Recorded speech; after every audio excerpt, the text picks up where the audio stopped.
Now, now, in Jeremiah chapter 23, he tell you what burden.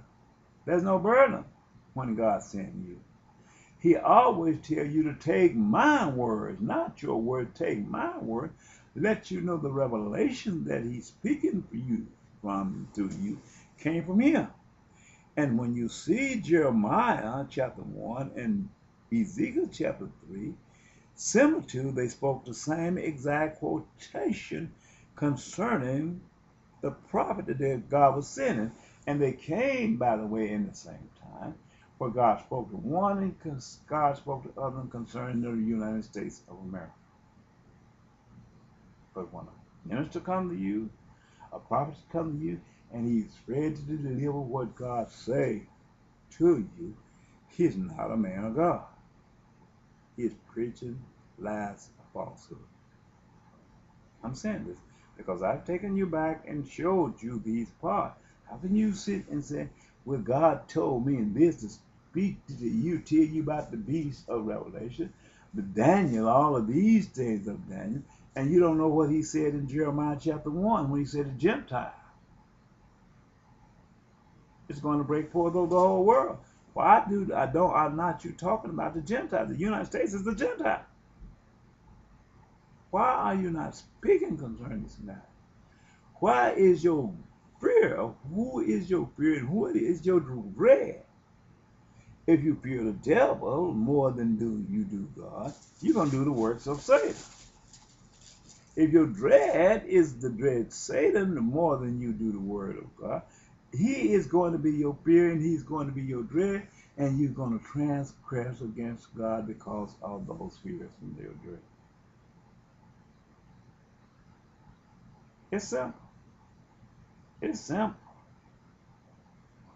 We can go and we can look and we could say things out of the contrary to make it look as God going to justify our behavior because we feared and because our dread of Satan was more than we dread God.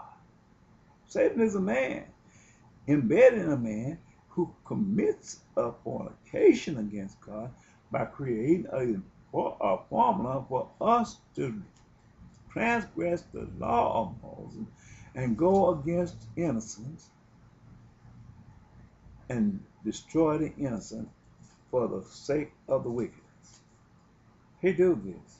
He calls us to do this. We go day in, day out, and we can transgress the law of Moses.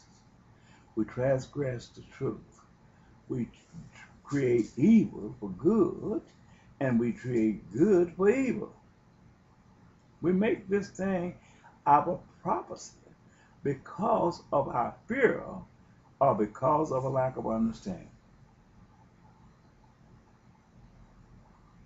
But we look for God at the end to ordain us and forgive us for all our transgression against him. God is a God of peace. He always has. He was the sacrifice of the earth from the foundation. But the Antichrist have been killers from their youth.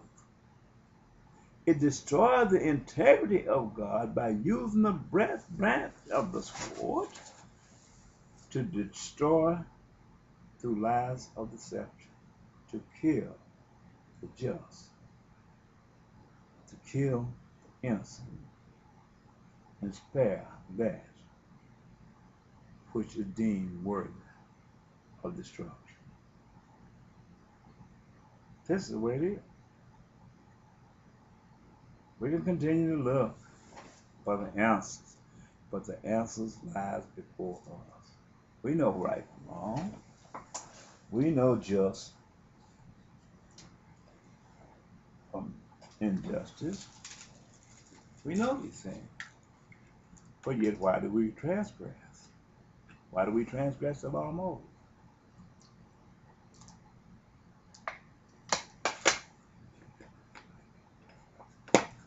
Why do we continue to hide ourselves behind the shadows of fear to find an excuse to do evil and to transgress one against the other? Why do we do this? We turn our face from the truth that we don't see. We stop our ears of the truth that we don't see the light from the truth in our heart. And we continue to transgress and shed the blood of innocent people. In the book of Habakkuk, God spoke about this nation building cities with the blood of men. He also spoke concerning the matter of this nation, the United States of America, who became addicted to slaying the peoples of the world until they became as the death and hell. They were not satisfied, and their appetite could not be fulfilled. Slay the peoples of the world, enter their net,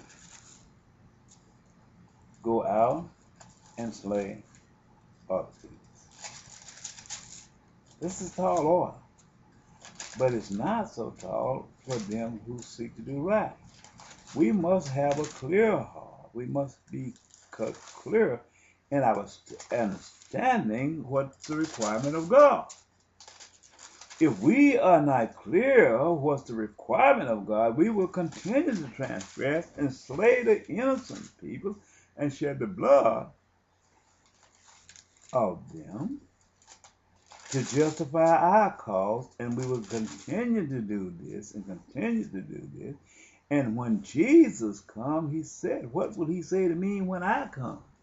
And when I am reproved? But we will look to him and we'll fall down on our knees and beg for mercy, but yet we didn't consider the mercy of the innocent. We slaved him. We talked about them as if they were worthless dogs that have been placed before us for us to slaughter at our own will and on our own cause. But God didn't put us here to slay the peoples of the nation. Because of the wickedness of our own heart, we do these things. And when we do these things, we have to answer to the call. But God turned us over to them, the innocent people over to the wicked man, to test the will of his people and to set the wickedness over us, that we might understand their depth of their hatred.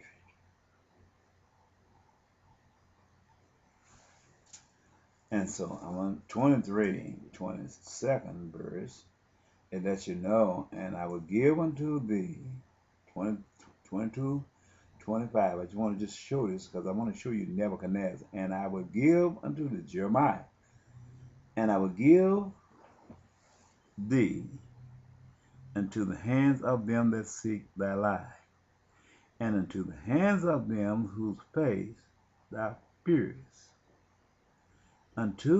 even unto the hands of Nebuchadnezzar, king of Babylon, and unto the hands of the Chaldees. The Chaldees is the CIA. The United States is the descendant of Nebuchadnezzar. And I will cast thee out, and I will cast thee out, and thy mouth that bare thee in another country, where ye were not born, and there shall you die.